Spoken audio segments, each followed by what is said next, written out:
All right, so today is an exciting day because I'm going to teach you how to take down the 4.0 players.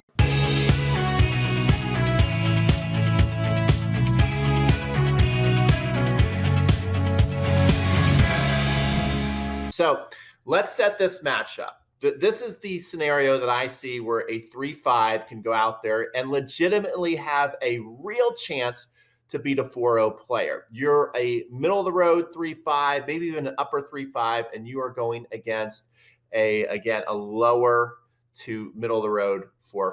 If you're like a barely scratching 3-5 and then you're going to play a strong 4-0 who could go out there and play with 4-5s, this is probably not what I'm talking about. But in this scenario, you're going to go out and you really do have a legit chance to beat the 4-0 player. So the first thing you're going to do, tip number one, is that you've got to go out there in the very beginning. You have got to make your opponent play lots of balls. So you're going to make that 4.0 player play lots of balls in your opening serving game and also in their opening serving game. And so what you don't want to do, let me give you some tips that you don't want to do and then how you're going to keep a lot of balls in there. I think when people play players at a higher level, they put more pressure on themselves, thinking that they've got to go for broke and think that they're just going to have to play out of their mind to be able to beat the higher level player. You actually do not have to do this. So, don't go out there swinging for the fences. Instead, the things you're going to be doing is you're going to be playing for margins. So looking to hit that tennis ball high over the net. One of my favorite tips I like to say to myself is over the net and in. So I'm focusing on getting that ball over the net and in every time. Another thing you're going to do to be able to get a lot of balls in play, which especially when people come out on the court, they can be very flat. So you want to take advantage of the situation, is you are going to be moving your feet. The great Roy Emerson, when I went to go play a match at Tennis Fantasies, was really cool. I was sitting having breakfast with him. He said, all right, mate, when you get out there, it's flat to the boards, meaning that you are going to be moving your feet right away, focusing on your split step. And also, final tip, playing with margins. Maybe shrink the lines in a little bit in your mind. Don't be going for lines, and you can make your opponent play a lot of tennis balls. Okay, so that is tip number one. Tip number two to take down the 4-0 player is do not go strength to strength. Be very aware of the patterns that you get yourself into. Again, I see that when players get into this, they think that they've got to, go after their opponent, play better than they need to. Do not go strength to strength. You are going to lose. You're going to be in a losing battle, especially you don't want to get in patterns where you are going your weakness to their strength. So be very aware of the patterns of play that you get into. Instead, what you want to do, this is one of the best tips and lessons I've ever gotten when we did TennisCon with Jorge Capestany, who is a master USPTA and PTR pro. That's pretty amazing. There's like less than 1% of people in the world who can say that. And what Jorge said is that what we want to do is we want to be looking for your opponent's Achilles heel by grading them. Look at their body and start to grade them. All right. So let's put a body of a 4.0 player. So here's our 4.0 player. Let's call him Mark. Okay. So Mark is out there and you're playing with Mark, and you want to look, when you're looking at his feet up to his knees, that is zone one. And when you're looking at his knees up to his hips, that's zone two on his body. Zone three would be hips to just under the chest. And then zone four is chest and above.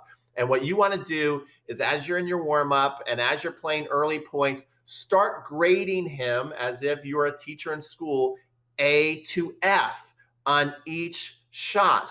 And then you're going to determine, okay, he might be very good at low backhands and mid-level backhands, but really, really terrible when it gets up to his high backhand. So you're going to give him a D up there. So your job then throughout the match is to give him a heavy dose of high backhands. On the other side, maybe he's got an amazing high forehand. You give him an A plus up high. So you got to avoid his high forehand. So these are things that you can do to start to make your opponent feel really yucky. So right now in the match, what's happening is you're making them play a lot of balls. You're going after their weakness.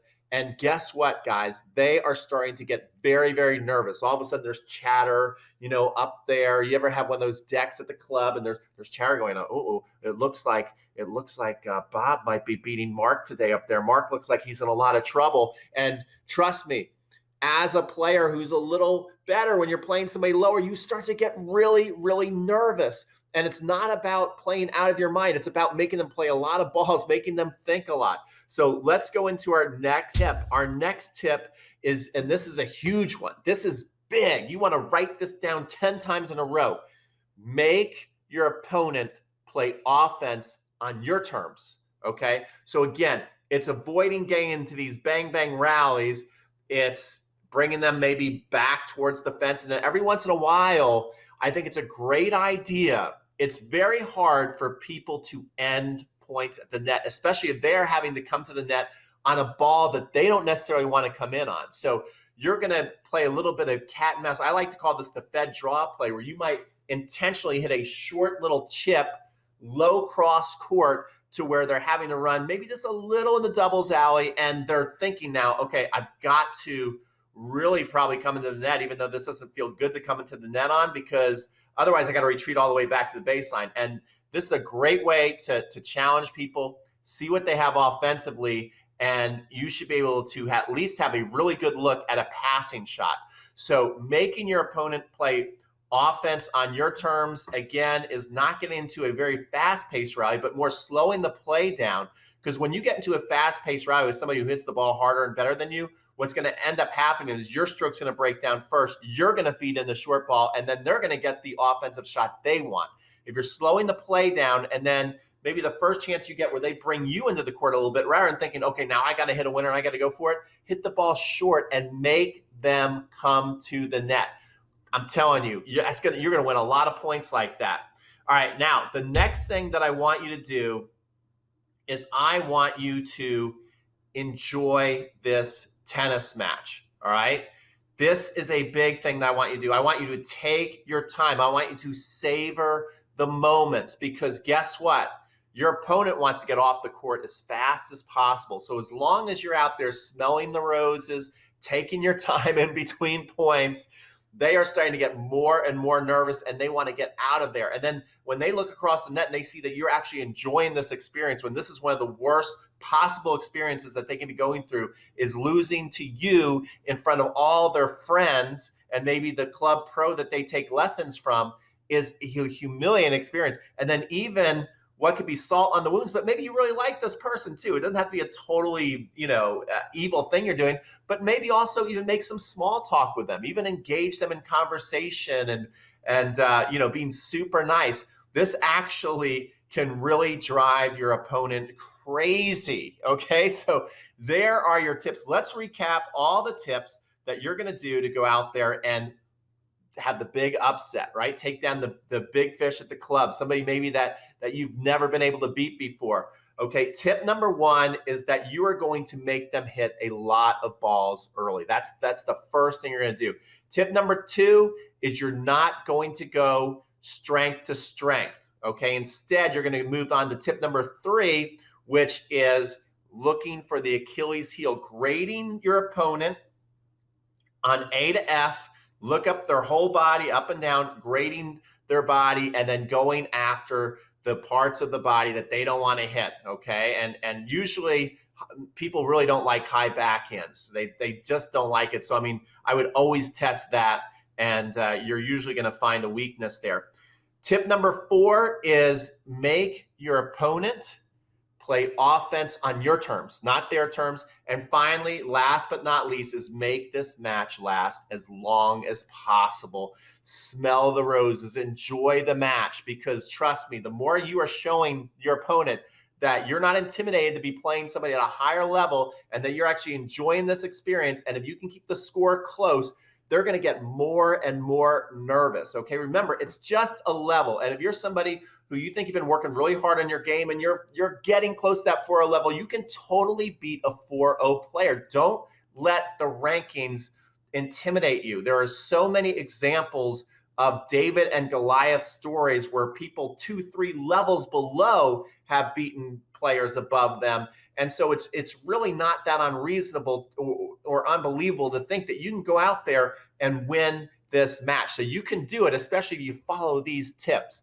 You know what else you can do to go out there and consistently beat better players, where all of a sudden you're like, oh my gosh, I'm actually at that level. I'm at the next level. I just got my letter in the mail, and I've been a 3-5 for years, and all of a sudden, because I tried out Pete's Next Level University, I am now a 4.0 player. Or maybe you're that 4.0 player that knows that you can get to a 4.5 and you want to go to the next level. Whatever you're trying to aspire to, I can help you do it. I've got a program called Next Level University where we work together one-on-one. I'm going to play you a preview right now. Definitely sign up for your free 8-part training series. You're going to love it. And don't forget to like this video. Give it a big thumbs up. Comment. Maybe put some other tips in. What other things have you done out there on the court to pull out the big upset? And subscribe, because if you love tennis, this is the channel to be watching. All right, thanks so much for watching, and I'll see you on the next video.